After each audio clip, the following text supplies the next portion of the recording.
This video guys, magbuhat ta og coffee diri sa coffee machine guys. So mao ni atong buhaton na kape. So una, butangan nato og tubig diri guys. Okay? Butangan nato og tubig diri. Okay? So dili lang nato punon pagayo. So 2 cups lang ato ang buhaton.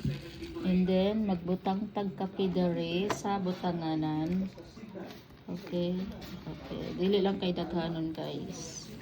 Human ato ning isa itong ikuan. Okay, inya i-on na to ang ato ang power button there guys. What's wrong? Okay. So tala lang huwaton guys. Okay. Ina guys, kadayo. Kape guys, nag-iit na siya guys. Wato lang na tumuhuman. Guys, so usok-usok na guys. So yun lang guys. Thank you for watching.